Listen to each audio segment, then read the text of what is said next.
Welcome to the Who is DevOps. Hey, boys and girls, finally we are here, and with our happiness, we will present you some news. Okay, and agenda for today, spend couple of times for Prometheus 3.0 and also touch a bit platform engineering. And at the end of this show, we discuss a bit Kubernetes 2.0. Yeah, I think it will be a great news. So let's start. Yeah. So news about the Prometheus 3.0.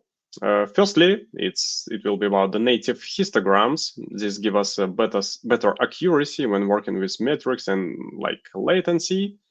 They also use storage and avoid problems with too many combinations of labels, and which used to make things slow or heavy. And the second one will be about the remote write. Is now much better if you spend your metrics to external systems like Thanos or Cortex. It will be faster and more reliable. It's ready for production use. And the third one, Prometheus now supports pluggable storage. This means you're not stuck using the built-in-time series database anymore. You can plug in other storage backends if you want retention or better performance. So I think it will be great news. And let's go to the next slide. So what does this mean? Firstly, as we said, we reduce storage overhead. The second, remote write becomes a real option. And the third one, recording rules. Anyone who spent time debugging PromQL will appreciate the improvements in rule validation and UX. So we get more clarity, better performance, and less pain. I think it will be nice. Yeah, DevOps always about the less pain. So let's move on. Let's talk about the platform engineering. Yeah, platform engineering isn't just DevOps with a new name, it's a philosophy shift. The goal is to enable product teams to move faster by giving them self-service service tools. Think about Golden Pass, pre-built, well-supported roads for building and shipping applications without having any constantly talk to infra or SRE. Is great. And at the center of it all is the internal developer platform, IDP, a curated set of tools and workflows wrapped in dev-friendly interface. Today, we would like to share a couple of platforms to help you dive into this question. And the first one is Backstage by Spotify.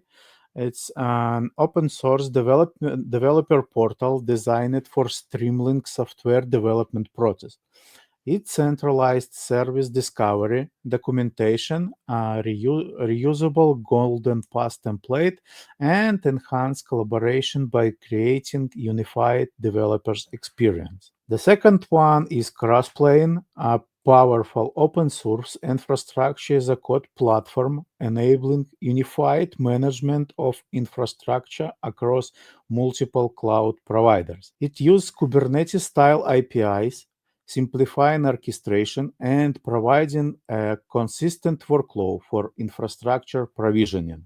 And the last one, Humanitech, a leading internal developer platform solution, offering a self-service interface that allows developer to autonomously deploy and manage their application and infrastructure.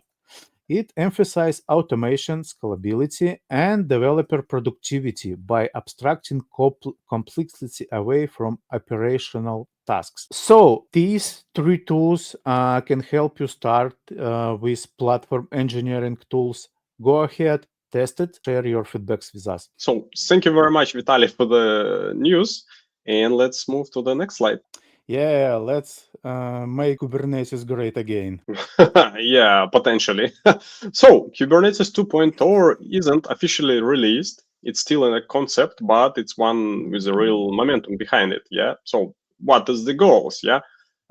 Simplify APIs, reduce the over reliance on verbose YAML, and improve the developer experience. It also introduced modular design and more intuitive app primitives.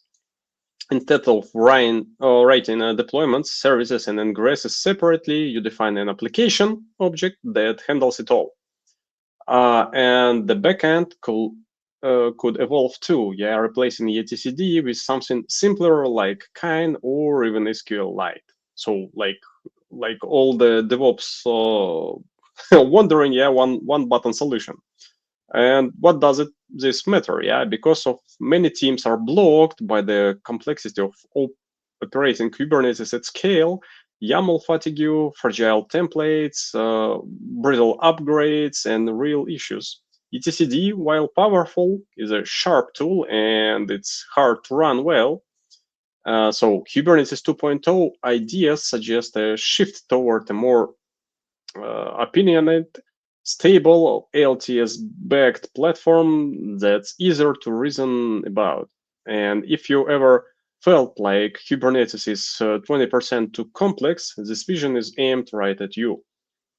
I hope it will work someday. So I think that's it for that day. Thank you very much, guys, to be with us, and may the DevOps be with you. Thanks everyone, and we'll see you in the next episode of Who is DevOps News.